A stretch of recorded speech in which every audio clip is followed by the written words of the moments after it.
Bonsoir, bonsoir ou bonjour.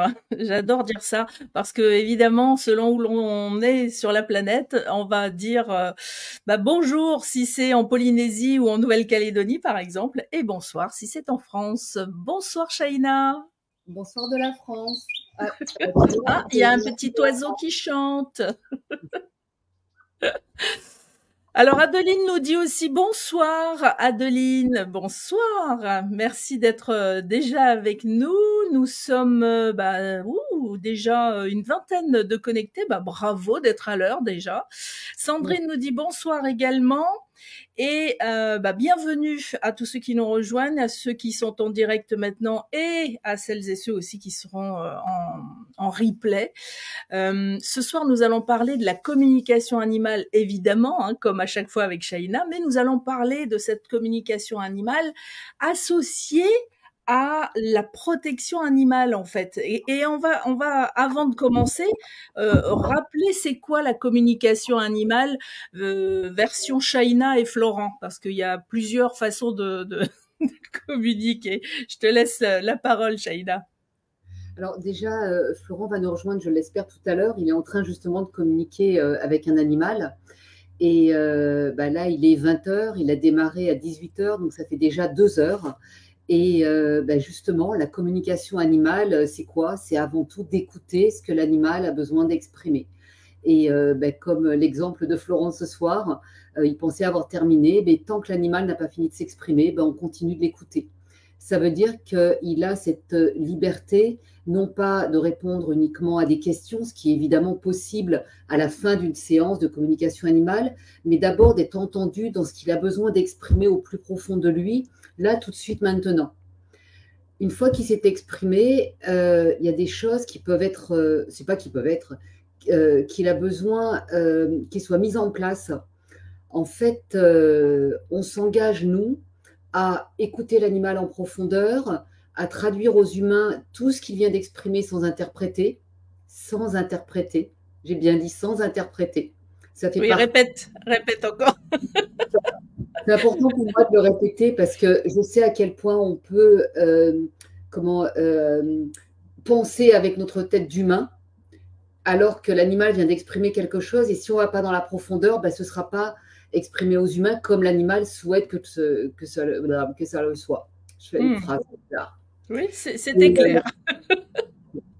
Et donc, ça nécessite également que tous les humains du foyer qui vivent avec l'animal soient présents pour recevoir ce cadeau que l'animal vient de leur faire, et pour recevoir tous ces messages, et derrière qu'ils puissent avec la traduction précise, mettre en place tout ce que l'animal vient de proposer. C'est ce que j'ai dire tout à l'heure. Il y a tout un protocole d'ailleurs à suivre pour celles et ceux qui n'ont jamais fait de stage avec Shaina et avec Florent.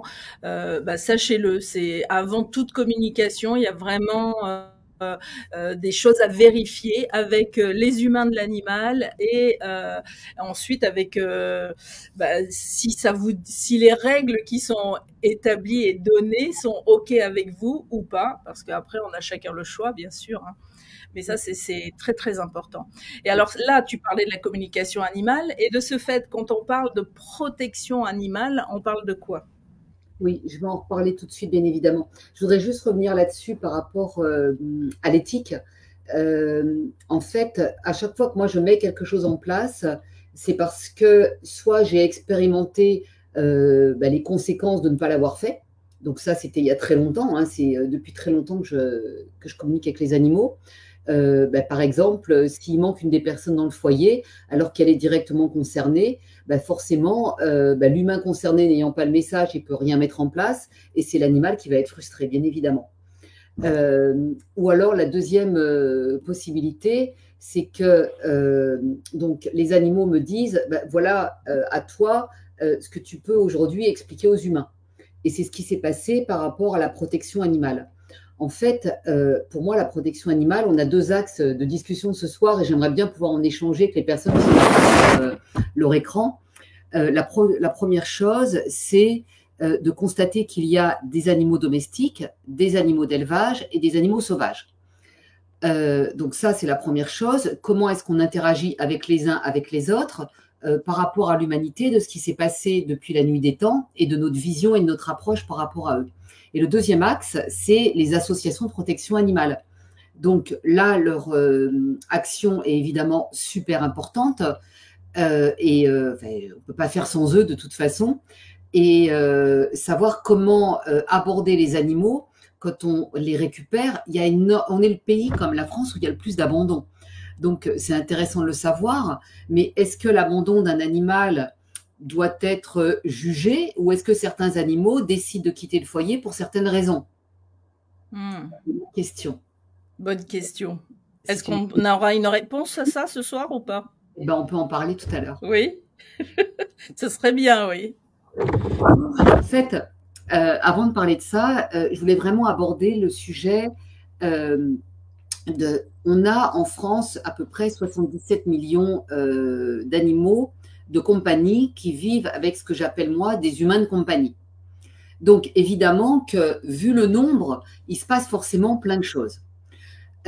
Nous, on se doit de s'engager dans notre quotidien avec eux pour les nourrir, pour qu'ils aient également à boire, qu'il n'y ait pas de souffrance au niveau stress physique, au niveau chaleur évidemment, qu'il n'y ait pas de douleur, qu'il n'y ait pas de blessure, qu'il n'y ait pas de maladie, qu'on s'occupe d'eux en fait. Mais également qu'ils aient la possibilité d'exprimer ce qu'ils ont besoin d'exprimer. Ça, c'est quand même un point d'interrogation sur lequel je vais revenir, et être protégé également de tout ce qui pourrait se passer au niveau peur ou détresse éventuelle. Donc, si je reviens sur le quatrième point, la possibilité de s'exprimer, ça veut dire quoi? Ça veut dire que l'animal, il va nous montrer, de par son comportement, un certain nombre de choses. Par exemple, on a les chiens en particulier, qui nous montrent avec des signes distinctifs, un aboiement, un froncement de sourcils, enfin, il y a des choses qui se passent. Une fois que l'on a compris comment ça fonctionnait, j'ai envie de dire, c'est génial parce qu'on est en harmonie avec son animal dans le quotidien. Et puis, l'étape suivante, c'est de dire, mais en fait, mon animal, est-ce qu'il aurait autre chose à me raconter? C'est bizarre quand même. Il y a des humains qui me disent, j'ai un chat qui miaoute tous les jours pendant des heures, j'ai beau lui donner à manger, j'ai beau le couver, qu'il ait son panier, qu'il puisse sortir quand il le souhaite, puis il continue de miaouter. Et pourquoi? Et là, la réponse, elle est la suivante. Il suffit de lui demander. Mais si on n'a pas appris la communication animale par la télépathie, c'est un peu compliqué parce que autrement, on parle juste de communication humaine. C'est-à-dire, moi, je parle à mon animal, je suppose qu'il m'écoute et qu'il me comprend, mais il n'y a pas vraiment de retour. Tout à fait. En fait, on peut parler à un animal avec des mots, l'animal va comprendre. Ça, c'est le premier point. Le deuxième point, l'animal, il a accès à nos pensées, nos ressentis, nos états d'âme, à qui on est. Bon, jusque-là, super. Sauf que dans notre tête, c'est quand même bien le bazar. Pourquoi c'est le bazar? Parce que l'être humain, il est capable, en une demi-seconde, de se poser 1 million de questions. Donc, à partir de là, l'animal, il a accès à ça, il fait « Oh, qu'est-ce que ça veut dire ?» Et donc, la troisième possibilité, évidemment, c'est la télépathie. Oui. Et la télépathie permet de dire des choses à l'animal et d'écouter ses réponses. Et nous sommes tous doués de télépathie, même si on croit qu'on ne l'est pas. Oui, on peut croire plein de choses, mais en fait, il y a une dame qui dit le lien renvoie à la page d'accueil. Elle aurait aimé venir à l'émission ce soir. Alors, quel lien? Alors, en fait, on a fait un document et on ne lui a pas envoyé le bon lien. Alors, le bon lien, d'accord. Alors, réponds-lui. Pendant ce temps-là, moi, je vais mettre tous les petits messages qu'on a reçus. Par exemple, celui d'Adeline, celui de Sandrine qui nous dit bonsoir, celui de Fabienne aussi, Christine. Vous pouvez aussi nous dire d'où vous nous dites bonsoir, c'est aussi plus sympa, comme par exemple Teva qui dit Yaorana de Tahiti. Pour celles et ceux qui ne savent pas ce que ça veut dire, Yaorana, ça veut dire bonjour. Valérie aussi nous dit bonsoir. Zoé, bonsoir à toutes et à tous, trop ravie, c'est chouette. Nathalie nous dit bonsoir. Benoît aussi, Isabelle, Chantal, Mireille, Aurore. Véronique, Lou, Élise, Sylvie, Muriel, et je crois que j'arrive à la fin. Non, même pas. Jennifer. Nous avons également alors Nini, ou Nié ou Nini. Pardon pour le. Si c'est pas ça. Ça y est, t'as répondu, Sophie. Voilà, ok, parfait. On a eu encore plein de bonsoirs. Hein. Ah, on a un bonsoir de l'Ariège, Sandrine de Nice. Alors, Amandine qui dit ça marche pas sur YouTube. Comment ça marche pas sur YouTube? Ça devrait. Alors, par contre, sur quelle chaîne YouTube tu es? Si c'est sur la mienne, ça va fonctionner. Donc, Lénaïque Berthaud sur le YouTube et tu auras forcément le lien. Bonsoir du Canet, de Savoie. Ah, Stéphanie, oui, d'accord, Stéphanie. Et Zoé qui dit, je suis un petit colibri de Chahina vivant en Île-de-France. Eh ben, bienvenue et merci à tout le monde. Alors, on va continuer. Ça y est, tu as lancé ton message, hein, Chahina. Oui, non. Ouais. Parce qu'on dirait que je suis un petit colibri de Chahina, je ne sais pas ce que. En fait, toutes les personnes qui sont venues dans l'école faire un stage, quel qu'il soit, hein, que ce soit uniquement l'initiation ou dans le parcours pour approfondir ou devenir professionnel, on les appelle des colibris. Parce que c'est en lien avec la légende amérindienne qui raconte qu'il y a un petit colibri qui est dans la forêt et puis il y a un incendie.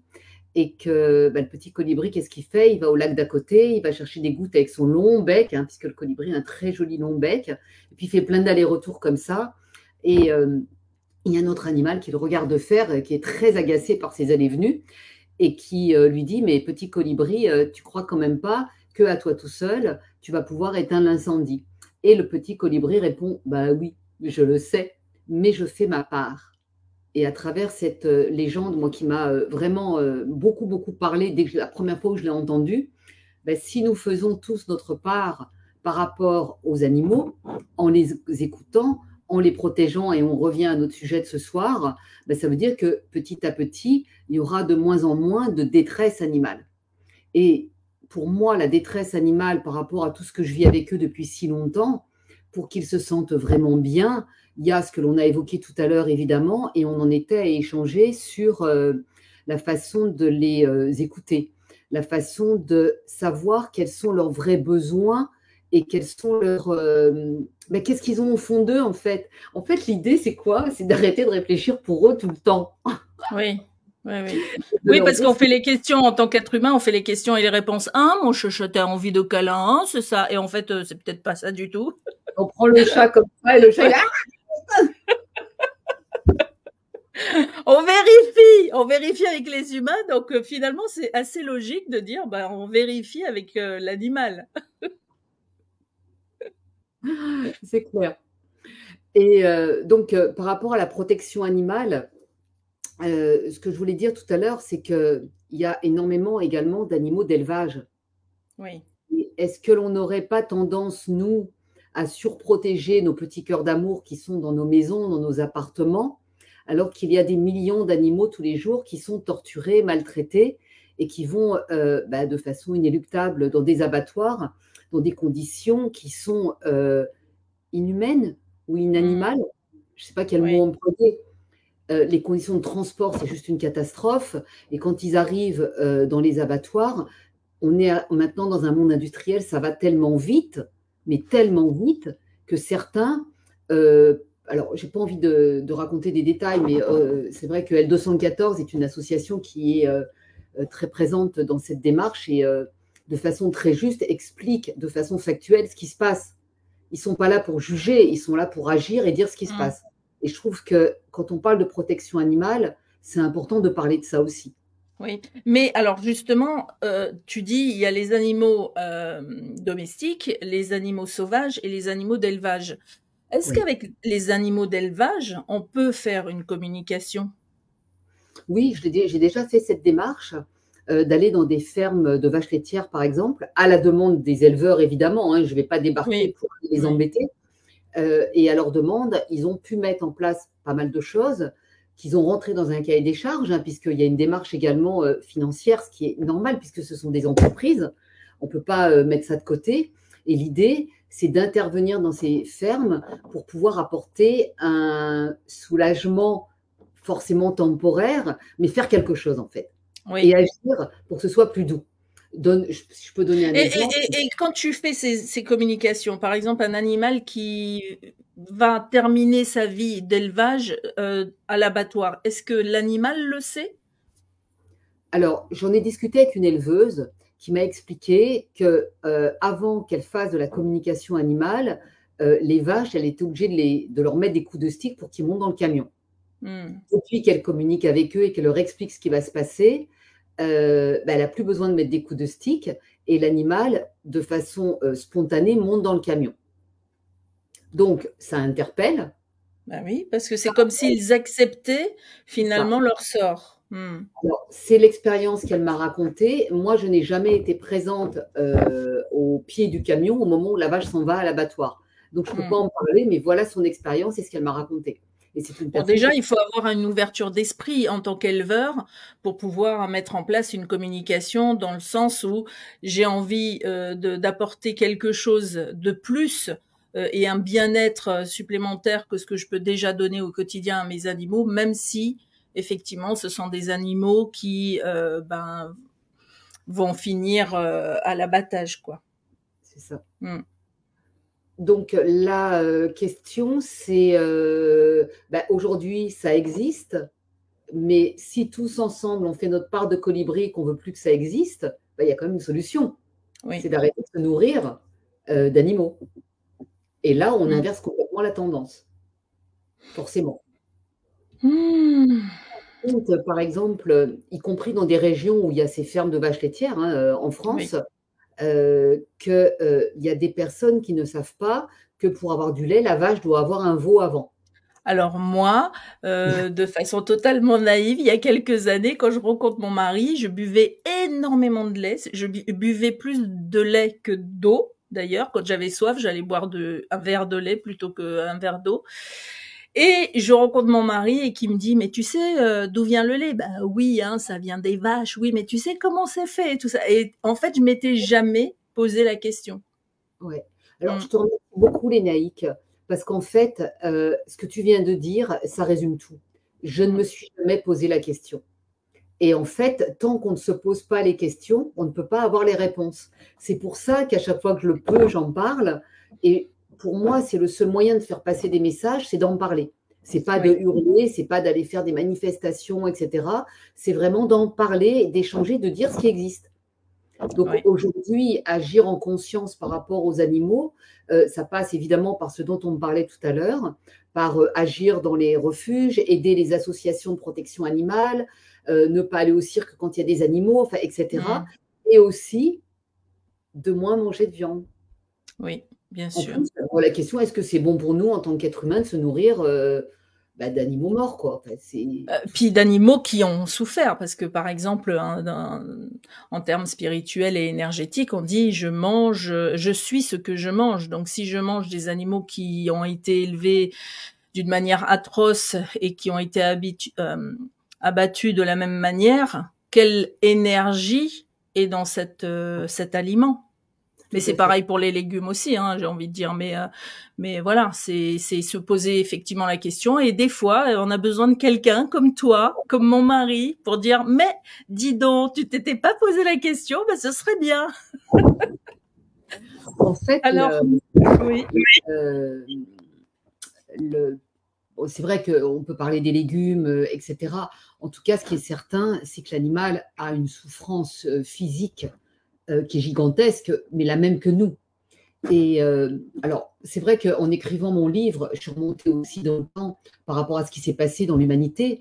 Et nous le savons bien que Descartes, à un moment donné, a décrété que les animaux ne souffraient pas et qu'il y avait une réelle supériorité de l'humain par rapport à l'animal. Est-ce que l'animal peut discerner le bien et le mal? Est-ce que dans l'Antiquité, il y a Aristote qui estime que l'homme est supérieur à toutes les autres espèces? Mais tout ça, ça fait partie de notre inconscient collectif en tant qu'être humain. Donc, ça veut dire que c'est vraiment quelque chose que l'on a dans nos cellules. Alors, le mot de cartésien vient de Descartes. Ça arrange bien. Oui. Tu vois, J'aime bien lancer des questions comme ça et que chacun trouve ses propres réponses parce qu'en fait, je détiens aucune vérité. Je vais juste en train d'observer comment d'observer ce qui se passe. Et en fait, depuis toujours, il y a eu une évolution quand même depuis dans la relation de l'homme et l'animal, puisque il y a eu des décrets qui ont été mis en place pour la protection des animaux. Encore récemment, en 2021, on a considéré que les animaux étaient des êtres sensibles et qu'ils se devaient d'être protégés et qu'ils avaient un statut de personne. Donc, qui dit personne, ça veut dire que ce ne sont plus des biens meubles. En termes juridiques, je parle là. Alors, alors là, si je commence à parler en termes juridiques, moi-même, je vais plus me comprendre.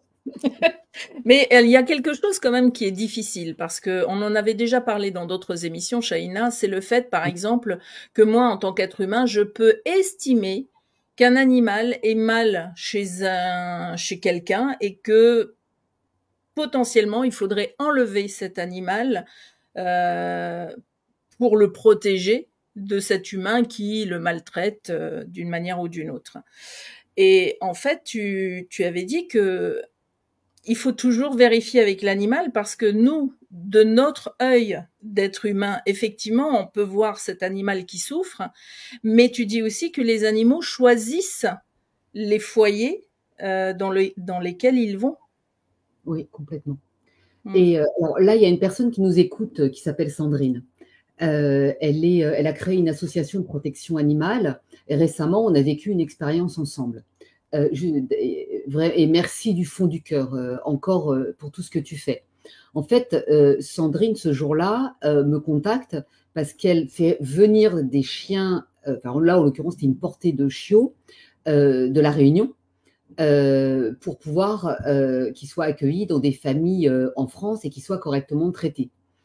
Moi, je suis jamais allée à la Réunion, hein, donc je ne sais pas du tout comment ça se passe là-bas. En tout cas, j'ai écouté ce que m'a dit Sandrine.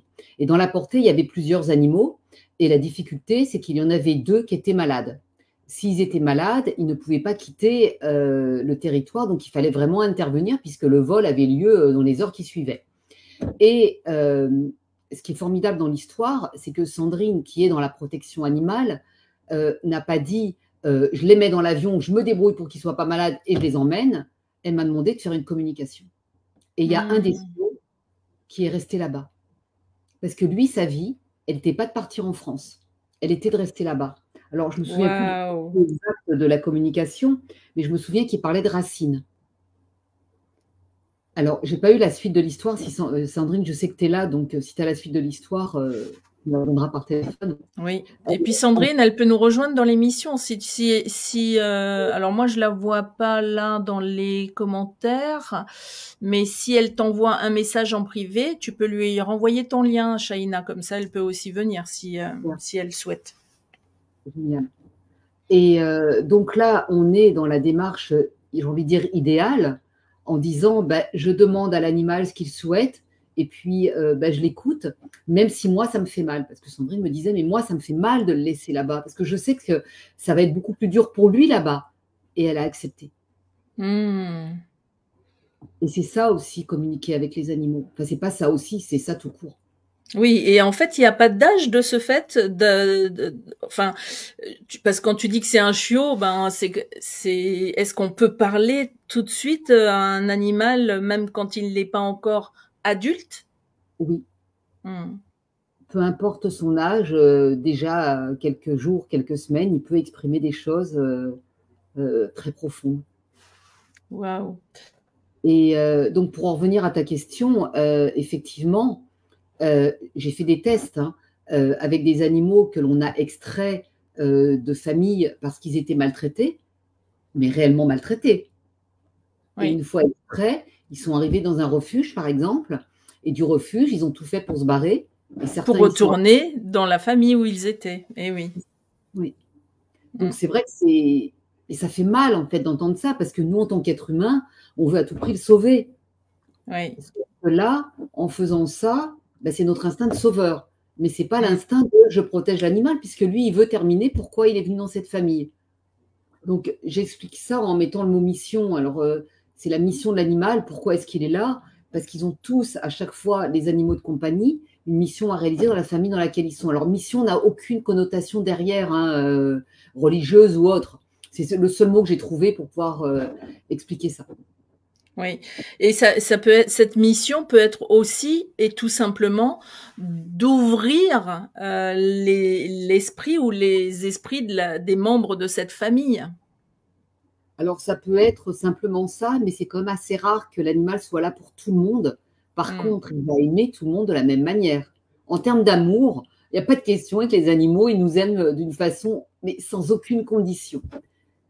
Ils ne savent pas faire autrement.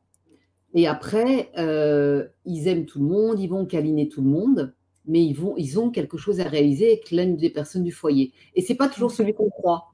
Ce n'est pas forcément celui auquel il va faire le plus de câlins.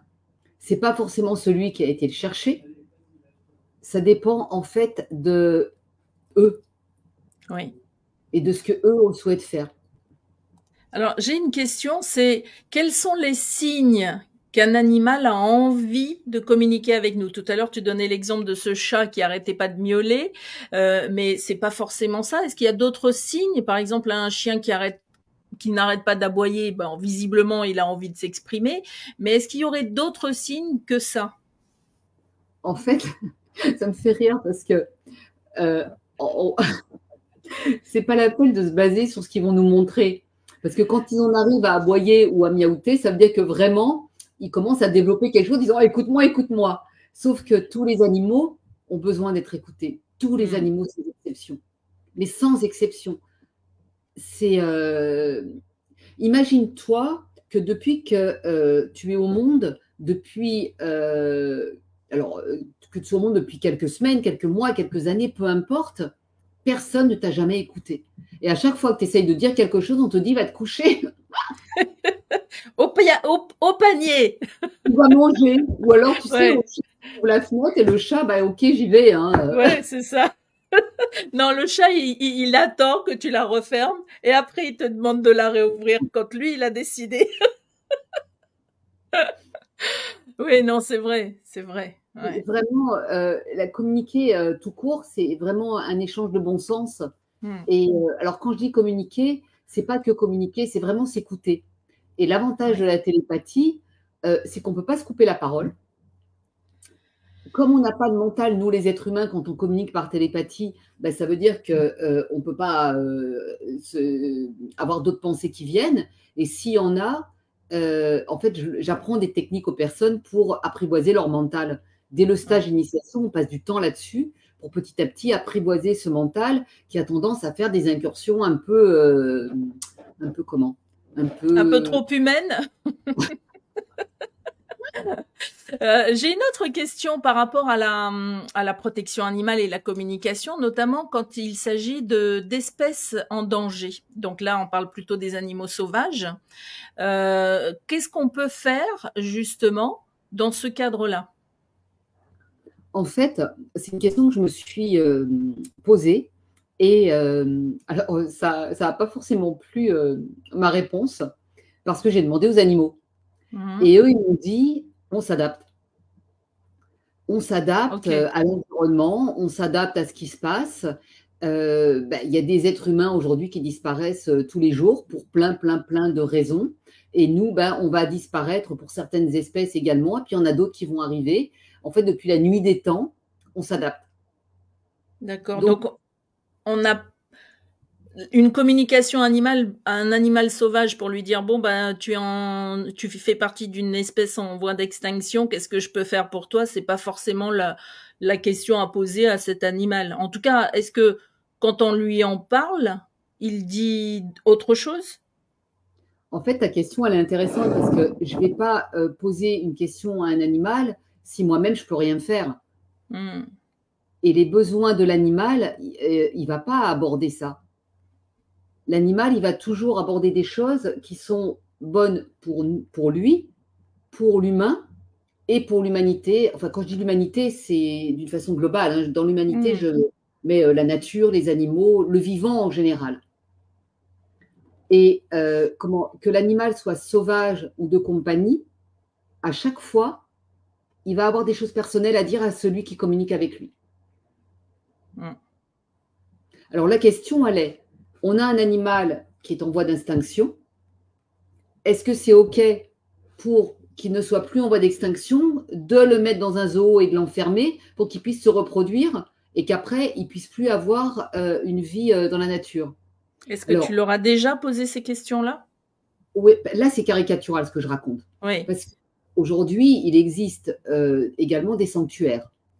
Il existe également des arches de Noé, dans lesquelles il y a des animaux qui sont en difficulté, où les humains peuvent les recueillir pour plein de raisons. Hein. Par exemple, des animaux qui ont été en captivité, qui ont trop grossi chez un particulier. Je pense à des serpents, il y a plein d'animaux qui sont recueillis de cette manière-là, mais partout dans le monde. Là, ils sont pris en charge pour pouvoir être accompagnés. Là où je trouve que c'est plus difficile à comprendre, c'est qu'on dit, je vais aller dans la nature prendre un animal et le mettre enfermé, en disant, je crée un zoo pour la protection des animaux. Oui. Tu vois, ça me... Voilà. Ouais, c'est choquant. C'est choquant parce que ça veut dire il faudrait peut-être mettre aussi peut-être un humain en cage au cas où ils disparaissent. Non, mais c'est vrai. En fait, pour moi, chaque cas est particulier et je trouve que c'est intéressant de voir réellement ce qui se passe pour ne pas agir comme un humain qui va juger à chaque fois qu'on lui parle d'un truc, en fait. Oui. Donc, j'ai vu des animaux en captivité qui s'y sentaient très, très bien parce qu'ils étaient heureux, ils se sentaient protégés. C'est toi qui les... C'est mon chat qui ronfle. Tu entends un ronron, c'est pas moi. Hein. On ronne pas, il ronfle, là. Écoute, il est bien, il se sent bien, donc il ronfle. Alors j'ai d'autres questions, notamment j'ai vu une question passer tout à l'heure, c'est est-ce que je peux communiquer avec un moustique qui me pique? J'ai vu ça. Alors les moustiques, c'est pareil. C'est Bernard qui pose la question. En fait, les moustiques, il y a deux choses. La première, c'est qu'à force d'être insectisés, il est vraiment pas possible de communiquer avec eux. Il n'y a plus d'échange. Ah, d'accord. Ah oui, c'est vraiment une race qui a mutanisé pour moi. Ok. Et alors, ça ne veut pas dire que ça ne reviendra pas s'il y a un changement. Si on arrête, oui. Et la deuxième chose, c'est qu'on ne peut pas empêcher un animal d'avoir son instinct. Le moustique, il pique pourquoi? Déjà, c'est la femelle qui pique pour se nourrir, elle, et pour nourrir ses enfants.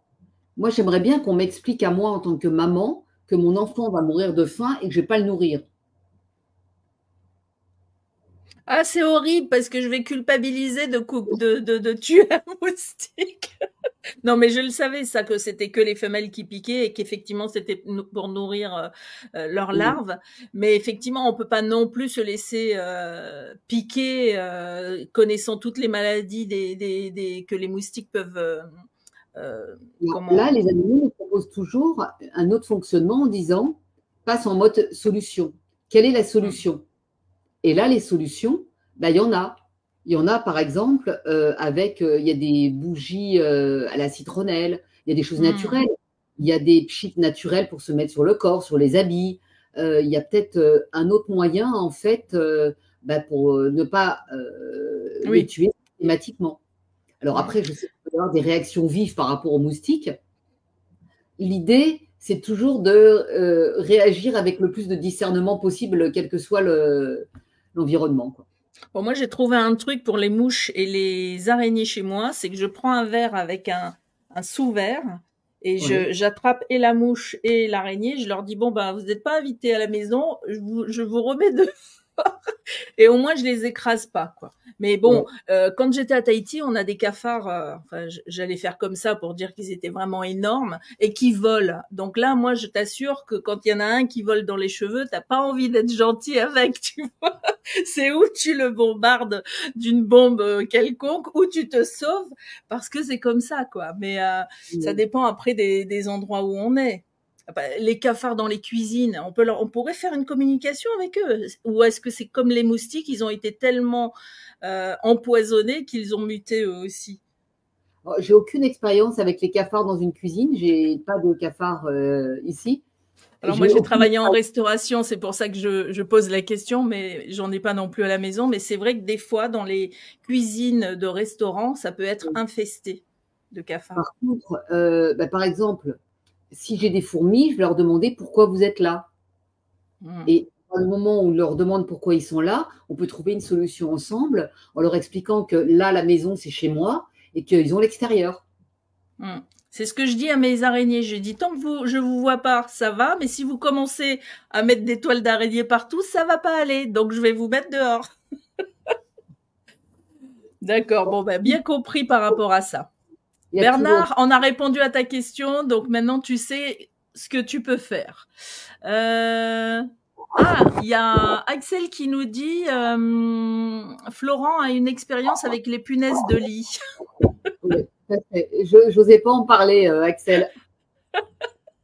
Ou les puces de lit, dit-elle. Florent a communiqué avec il y a une dame qui l'avait appelé parce qu'elle avait des punaises de lit. Et il a fait une communication et les punaises de lit sont effectivement parties. Wow. Et 2 années plus tard, la dame a rappelé Florent en lui disant j'ai à nouveau été piqué. Et donc il s'est reconnecté aux punaises de lit qui lui ont dit non, non, c'est pas nous. Et effectivement, le fils de la dame est venu ensuite chez elle et a constaté que les piqûres étaient des piqûres d'araignées et non pas de punaises de lit. D'accord. Donc là, il faut faire des communications avec les araignées pour ne pas, là encore une fois, parce qu'on rappelle que ce soir, l'émission, c'est sur les communications et la protection animale. Hein, ouais. Donc plutôt que de choisir tout de suite des produits très dangereux et très forts, communiquer pour voir de quelle manière on peut négocier le lieu, c'est-à-dire le partage du lieu, quoi.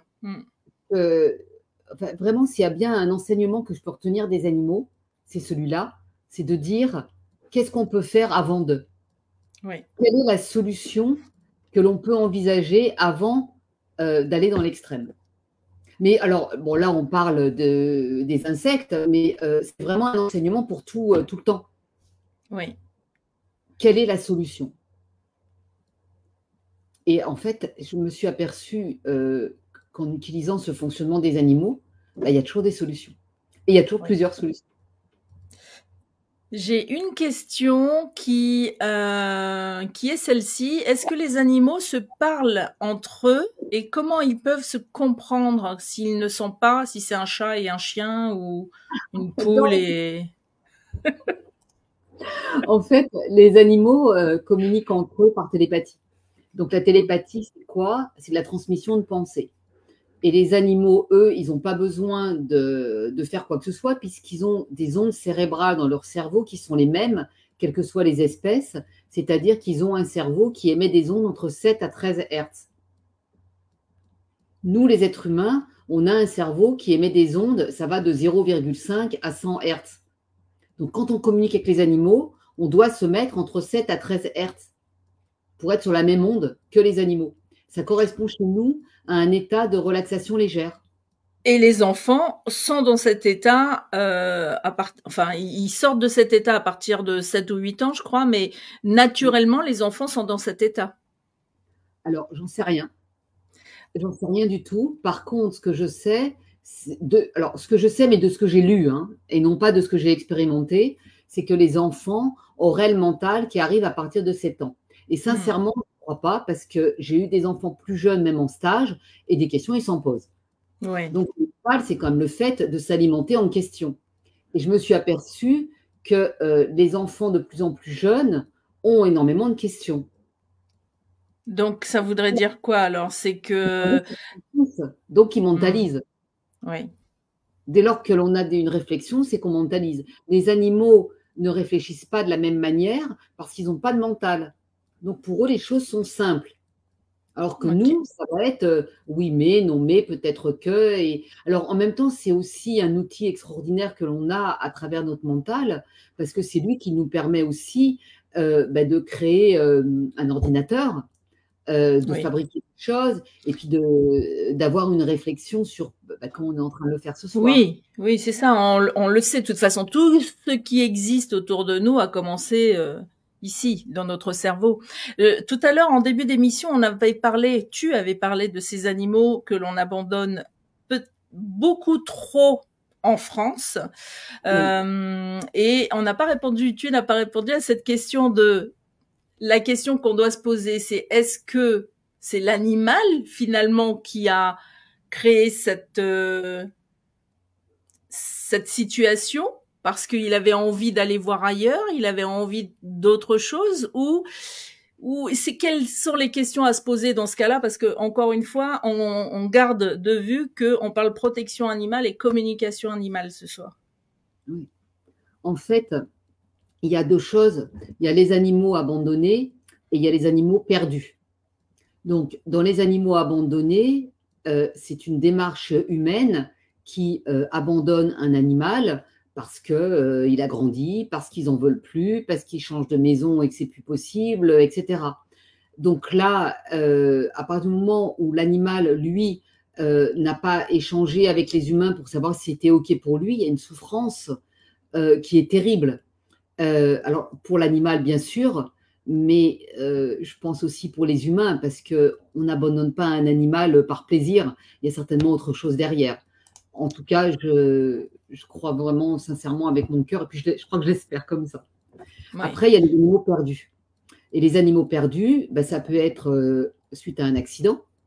Donc, il y a des animaux qui peuvent aussi être physiquement dans l'impossibilité de revenir dans le foyer.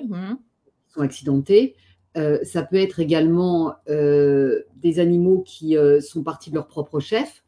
Et dans ce cas-là, c'est pour passer un message aux humains. Et quel message? Alors, ça peut être plein de messages. Quand on communique avec un animal qui a disparu, ça peut être des choses qu'il demande à mettre en place à son humain. Donc, certains vont disparaître, d'autres vont faire pipi au milieu du salon, d'autres vont développer d'autres comportements, entre guillemets, inadaptés. Pour cette raison que communiquer avec un animal qui a disparu, la réponse est OK pour le faire, parce qu'il y a certaines conditions. C'est que le but, c'est pas de partir à la recherche de l'animal qui a disparu, c'est d'écouter ce que l'animal a besoin de passer comme message et de mettre en place ce que l'animal propose pour lui et pour l'humain. Alors, quand je dis propose, le but, c'est pas d'être vindicatif, quoi, oui. C'est vraiment de s'écouter mutuellement et de voir ce qui peut se passer derrière. Et c'est vrai que l'animal, une fois qu'il a été écouté en profondeur, en fonction de ce qu'il a besoin d'exprimer, il a cette possibilité de revenir. Oui. Et que dire de ces animaux? Oui, pardon, je te laisse terminer, Shaina, vas-y. Oui, en fait, alors tout ça, c'est pas non plus figé. C'est-à-dire qu'il peut aussi y avoir des animaux, pour une raison X, qui vont se perdre. Maintenant, avec l'instinct qu'ont les animaux, un chat, à partir du moment où il n'a pas été transporté, il trouvera toujours sa route. Mais il paraît que même transportés, c'est des animaux qui vont regarder tu vois, par exemple, dans la voiture, ils vont regarder la route pour se retrouver. Alors, je sais pas si c'est juste une histoire. C'est quelque chose que j'avais lu comme ça. Est-ce que c'est vrai? Moi, les animaux, à chaque fois qu'ils reviennent, c'est parce qu'ils n'ont pas été transportés, parce que quand ils sont transportés, ils ne sont pas marqués. Donc, il y a les odeurs, etc. Maintenant, en se connectant à l'humain avec lequel ils vivent, avec lequel ils ont envie d'être, ils retrouvent leur chemin. D'accord, très bien. Mais je ne veux pas être catégorique, parce que pour moi, il n'y a rien de figé et chaque cas est particulier. Donc, je ne suis pas catégorique en disant c'est toujours comme ci, toujours comme ça. À chaque fois, ça peut être différent. J'insiste là-dessus parce que je trouve que c'est important de garder cette souplesse et que chaque animal a ses raisons de faire certaines choses et d'être. Oui. Quand on parle d'animaux à l'adoption, parfois ce sont des animaux qui ont été enlevés d'un foyer, parfois ce sont des animaux qui ont été trouvés dans la nature. Là, en termes de communication animale et de protection animale, comment est-ce que tout ça fonctionne? Comment ça se met en place? Alors, un animal qui doit être dans une famille parce qu'il veut y être, il y sera. J'ai aucun doute sur le sujet. Par exemple, quelqu'un qui repère un animal sur Internet va faire 500 km pour aller à l'autre bout de la France, prendre un Yorkshire qui lui a fait fendu le cœur et que c'est l'animal de sa vie. Et en arrivant sur place, cet humain-là va rencontrer un Doberman et va repartir avec le Doberman. Et avec le Yorkshire. Mais si le Doberman, il est en mission avec cet humain-là, ce sera irrésistible pour l'humain, il prendra les deux. Un, parce qu'il avait choisi, il s'était passé un truc, et le Doberman, parce que c'est pas possible de faire autrement. Ça m'est arrivé, j'ai une petite chatte à la maison, la rencontre a été irrésistible. Et j'ai lutté au départ. Bon, maintenant, ça fait 9 ans qu'on est ensemble. Oui. Mais au départ, elle vivait avec quelqu'un d'autre, elle a développé un comportement inadapté, et ce comportement inadapté, dès l'heure où elle est arrivée chez moi, il a complètement disparu. Donc, elle a développé pour quitter le lieu où elle était extrêmement bien. Hein. Elle a juste montré qu'elle devait partir et elle a utilisé ce qu'elle pouvait comme… Ça, pour un être humain, c'est compliqué. Hein. C'est d'accepter qu'un animal puisse avoir envie de partir de notre foyer. Ben là, ça a été facile parce que la personne voulait s'en séparer tellement c'était insupportable. Mais il y a aussi, j'ai une autre personne en tête où elle a un chat qui venait chez elle en permanence, mais tout le temps, tout le temps, tout le temps. C'était le chat des voisins. Et un jour, comme elle est communicatrice animale de mon école, elle a été diplômée, elle a proposé à ses voisins de faire une communication avec eux présents. Alors ça a pris du temps, parce que les voisins, c'est pas franchement évident à entendre. Et puis ça a fait son chemin. Et quelques mois plus tard, ils ont fait cette communication, et l'animal a exprimé qu'il souhaitait vivre avec donc la voisine, et non pas chez ses humains chez qui il était. Et alors, il y a eu un accord qui a été pris, c'est que le petit garçon de la famille puisse venir visiter le chat régulièrement. Oui. Une fois cet accord pris, l'animal s'est installé chez le voisin et ils vivent leur plus belle vie ensemble. Et est-ce que l'histoire raconte si il vient de temps en temps ou régulièrement dans son ancien foyer? Alors, il paraît que oui, mais pas. En fait, il ne va plus y vivre. Oui, c'est ça. Il vient simplement en visite, quoi. Hein. Donc, c'est vrai que c'est… Alors, c'est étonnant et c'est vrai qu'au bout de toutes ces années, je me suis vraiment rendu compte que les animaux ont du discernement et quand ils font quelque chose, le discernement fait qu'ils ont une action qui va amener quelque chose derrière, mais pas parce qu'ils le réfléchissent, parce qu'ils savent, parce qu'ils savent où ils doivent être, en fait. Oui. Et donc, parce qu'il y a Fabienne qui pose la question, ça c'est grâce à la communication, mais si le lien n'est pas fait, dit-elle, et que l'humain n'est pas réceptif, comment est-ce que c'est possible? Dans ce cas-là, si grâce à la communication ça ne se fait pas, l'animal va s'installer chez les voisins, personne ne va rien comprendre, mais dans tous les cas, il va s'installer là où il doit être. Alors c'est vrai que c'est mieux avec la communication, parce que c'est quand même beaucoup plus doux d'échanger, mais dans tous les cas, ça va se faire. Oui. D'accord. Et pareil dans ce cas pour les refuges. Parce que quand on va dans un refuge, on n'a pas une Shaina à disposition pour la communication animale. Tu vois ce que je veux dire? Donc là, on arrive et on a tout un choix d'animaux, chats, chiens essentiellement, parce que c'est souvent ça dans les refuges, qui s'offrent à nous. Comment l'animal qui nous a choisi va faire que nous on le choisisse aussi parce que ça doit être comme ça. En fait, il peut physiquement développer quelque chose en fait qui va être hyper attirant pour les humains qui sont là, parce qu'il est en mission avec l'un des humains qui est présent. Lui, le sait, l'animal. Oui. Alors, il y a des humains qui vont dire l'animal, il va s'approcher. Mais quand on est dans un refuge où il y a des cages avec des chiens, etc., ça va pas être évident de s'approcher. Donc, il va développer quelque chose. Il va envoyer quelque chose qui va faire que l'humain va venir et il va être attiré. Et c'est un truc de dingue. Ça ne s'explique pas, ça se vit. Alors, par rapport à ça, est-ce que tu aurais des envies parce que tous les refuges ne sont pas forcément ouverts à la communication animale, peut-être même qu'ils ne savent pas, pour certains, que la communication animale existe. Est-ce que tu aurais des souhaits de partenariat, d'échange avec des refuges animaux? Oui, ça je le fais déjà, bien sûr. Et ce qui se passe également, c'est que j'ai des personnes que j'ai formées qui le font aussi eux. Et petit à petit, il y a quand même beaucoup de refuges aujourd'hui qui demandent des communications. La communication, d'accord. Par contre, attention, parce que derrière, il y a une question d'éthique. Oui. C'est-à-dire que communiquer avec un animal de refuge, c'est pas un jeu, comme avec tous les animaux. Donc ça veut dire que la personne décisionnaire pour l'animal doit être présente et mettre en place ce que l'animal va proposer. Donc le ou la directrice du refuge et les Voilà. gens qui s'en occupent, j'imagine, ou que la personne qui prend les décisions, c'est ça? Celle qui est décisionnaire. Oui, Parce d'accord. que c'est elle qui va pouvoir mettre en place ce que l'animal va proposer. OK.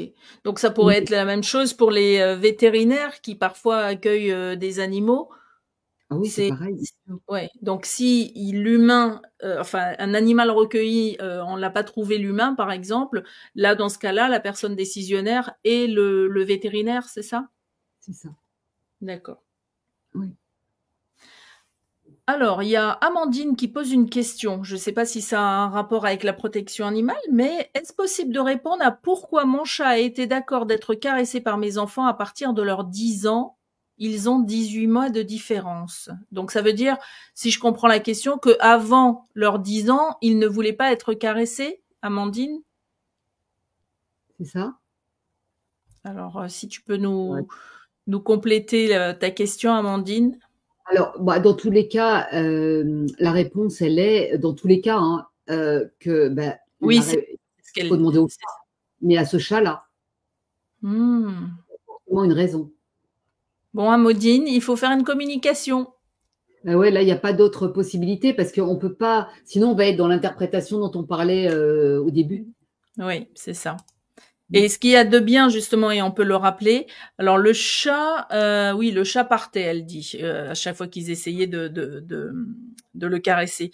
Parce qu'à chaque Vraiment. fois qu'on fait une communication, il y a effectivement ce code éthique à respecter. Est-ce que tu veux le rappeler, Shaina? Oui, oui, bien sûr, je faut toujours rappeler le code éthique tellement c'est important. En fait, la première question, c'est pas une question, c'est, que tous les membres du foyer soient présents et une fois qu'ils sont présents, qu'ils soient tous d'accord pour que leur animal puisse s'exprimer et être entendu. Une fois que ça, c'est OK pour tout le monde, c'est de savoir que l'animal, son sujet préféré, c'est les humains avec lesquels il vit. Donc forcément, il va parler des humains, il va raconter des choses personnelles, il peut même être un peu intrusif dans la vie des humains et puis ouais, raconter plein de choses. Donc ça m'amène à une deuxième question qui est, est-ce que tous les humains du foyer sont prêts à entendre cette profondeur de message, qu'ils ne s'attendent pas à ce qu'on parle croquette pendant 2 heures? Et la troisième La question, preuve, parce que si Florent est encore en communication, c'est que l'animal donc, avec lequel il est a certainement énormément. 3 heures, ça fait 3 heures. Ouais. mmh. Et en fait, l'idée, c'est de ne jamais nous, on va pas arrêter la séance tant que c'est pas terminé. C'est joli Tiens, ces ballons. je sais pas d'où ils viennent. Tu as, tu as activé un truc. Attends, je fais ça. Est-ce que ça fait pareil pour moi? Non, non, ça marche pas. Et donc l'idée, c'est de ne jamais arrêter la communication tant qu'elle est pas terminée vraiment. Donc Oui. si ça prend 1 heure et demie, 2 heures, 3 heures, 4 heures, peu importe. Et donc ça m'amène à la troisième question qui est, est-ce que vous êtes prêts, tous les humains du foyer sans exception, à mettre en place ce que l'animal va proposer pour lui et pour vous? Mm. Si j'ai pas un oui aux 3 questions, la communication n'aura pas lieu. Parce que derrière, il y a des conséquences pour l'animal. Et s'il s'exprime et qu'il ne se passe rien, c'est extrêmement frustrant. C'est beaucoup plus frustrant que comment que. De ne pas avoir communiqué du tout, quoi. Oui. En fait, j'aime bien prendre cet exemple en disant les animaux, ils n'ont pas besoin d'aller au bar, boire une bière entre potes. Pas, ils n'ont pas besoin de parler pour parler, de raconter. Et toi, t'en penses quoi? Et tatati, tatata. Ça marche pas du tout comme ça. Donc, si on s'écoute, c'est vraiment pour dire des choses importantes. Ouais. Alors, je regarde. Jennifer a une question. Ça va être, je pense, la dernière. Les animaux volés ne peuvent pas être aidés à être retrouvés, dit-elle. Parce que là, les animaux volés, est-ce qu'on peut considérer qu'il y a une maltraitance animale? Est-ce que comment ça se passe là? J'en sais rien. Hmm. J'en sais rien puisque je sais pas.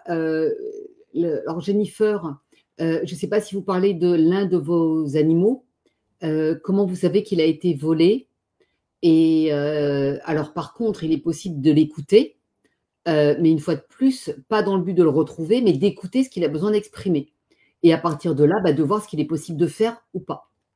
Donc, tu es en train de dire que si l'animal n'est plus présent, alors Oui. il a été volé ou il s'est perdu ou il avait décidé de ne plus revenir, on peut faire une communication avec l'animal? Même s'il n'est pas présent avec son humaine habituelle? Oui, on peut savoir ce qui se passe en fait. D'accord. Si l'animal a disparu depuis quelques années, il est évident qu'il s'est passé quelque chose et qui ne lui permet pas de revenir. Donc, okay. là, je ne vois pas l'intérêt de communiquer avec l'animal. En plus, il va parler soit de la famille où il est. Oui, c'est ça. Et puis le lien, si ça a duré des années, n'est plus le même. N'est plus le même entre l'animal et. Ouais. Mais je ne trouve pas ça très sain ni très. À quel moment ça va être réconfortant pour l'humain qui a son animal qui n'est plus là? Enfin, je trouve. Oui. Fabienne repose la question, est-ce que c'est impératif que tous les membres du foyer soient présents? Oui, c'est impératif, Fabienne. Il n'y a pas d'autre possibilité parce que par loyauté vis-à-vis de l'animal, il est indispensable que ce soit nous, en tant que communicateurs animaliers professionnels, qui transmettions le message à l'humain qui est destinataire du message de l'animal. Mais elle complète parce qu'elle dit que dans le même foyer, on n'est pas tous OK avec la communication animale. En parler. En fait, tous les êtres humains ont un filtre qui fait que si l'animal s'exprime et que c'est par exemple vous, Fabienne, qui transmettez le message à la personne, par exemple à vos enfants ou à votre mari, ça va être à travers vos filtres. Donc, ça ne va pas être fidèle ni loyal par rapport au vrai message de l'animal. S'il y a des membres du foyer qui ne sont pas OK avec ça, à ce moment-là, on a fait avec Florent une vidéo qui explique ce qu'est la communication animale. Pourquoi? Parce que moi, je me mets à la place de quelqu'un qui n'en a jamais entendu parler, à qui on va expliquer que les animaux, ils ont des messages à passer aux êtres humains et qu'il y a des gens bien attentionnés qui font ça et qui ne sont pourtant pas des allumés. Et pourtant, c'est quand même une tendance de le croire. Qu'est-ce qui est aujourd'hui dans l'inconscient collectif? On en parlait tout à l'heure. C'est le cartésien. Et le cartésien de Descartes, il dit les animaux sont là pour obéir à l'homme. Donc, oui, il y a encore beaucoup d'humains qui disent ça. Ben oui, bien sûr. Donc, moi, de ma propre place, je me dis que ce n'est pas forcément évident d'entendre quelqu'un qui vous dit l'animal, il va vous parler de vous. Enfin, je trouve que, voilà. Donc, ça peut nécessiter des explications. Donc, à ce moment-là, donc j'ai cette vidéo que je peux vous envoyer. Et sinon, vous pouvez m'appeler avec la personne à laquelle vous pensez pour que moi, j'explique directement ce que l'on fait quand on communique avec les animaux. Oui, parce que si on n'est pas OK avec la communication, c'est peut-être parce qu'on imagine la communication d'une certaine façon, parce que logiquement, si on peut communiquer avec son animal et qu'on l'aime, logiquement, on devrait tous être d'accord. Donc, si on n'est pas OK, c'est qu'on a peut-être de fausses croyances par rapport à cette communication. En fait, ça peut amener des croyances de communiquer avec un animal, c'est ésotérique, que c'est la spiritualité, les animaux ne parlent pas de tout ça. Moi, ce que j'enseigne toujours et ce que je fais quand je communique avec un animal, j'écoute qui? L'animal. J'écoute personne d'autre. Il n'y a pas besoin de se connecter à rien d'autre que échanger, comme on le fait toutes les deux. Je parle avec les naïcs. Je ne parle pas avec personne d'autre. C'est très carré. Les animaux sont très, très carrés. Ils sont, comment on dit, terre à terre. Bien ancrés en fait. Et c'est pour ça aussi que moi, quand je vois des êtres humains qui communiquent avec les animaux et qui se barrent, qui ne sont pas du tout ancrés, qui se barrent en parlant de choses qui sont complètement ésotériques ou qui parlent de magie ou de vie antérieure, etc., ce n'est pas des sujets que les animaux abordent. Ils sont terre à terre. Eux, ce qui les intéresse, c'est le moment présent. Là, maintenant, voilà ce que j'ai à te dire. C'est tout. Là, tout de suite. Ouais. Bon, bah Fabienne, hein, il faut envoyer un message à Shaina pour que Shaina puisse t'envoyer ses vidéos et nous avons fait d'autres vidéos, donc tu peux aussi, Fabienne, l'air de rien, hop, dire tiens, oh, t'as vu, j'ai vu une émission sur la communication animale. Peut-être que le message peut passer comme ça. On arrive à la fin de cette émission, Shaina. Oui. Juste une chose par rapport à ça, c'est que je me suis aussi aperçue que parfois on pense que l'autre ne va pas comprendre, alors qu'en lui expliquant, la personne entend le message. Donc Oui. ça Faut, aussi, ça peut faut pas être, baisser les bras, Fabienne. Même si vous n'êtes pas tous ouverts sur le sujet, faut pas baisser les bras. Donc, on arrive c'est la fin de cette émission. C'est pas on arrive à la fin de cette émission, c'est la fin.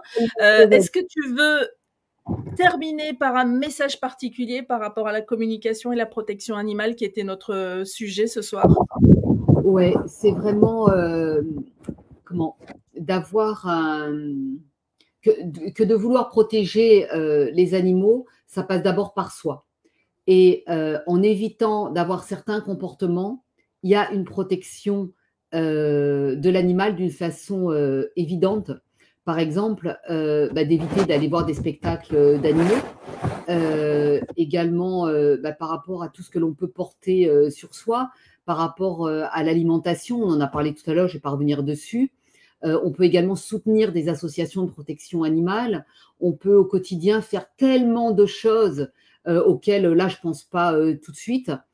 Et pour moi, la chose essentielle, c'est de former, d'expliquer aux enfants qui sont les animaux, quelle est leur vraie place dans le monde, pour les amener à comprendre que les animaux ont vraiment des besoins et que ces besoins les amènent à les respecter et à les protéger. Pour moi, c'est une action qui est primordiale et ça passe d'abord par là.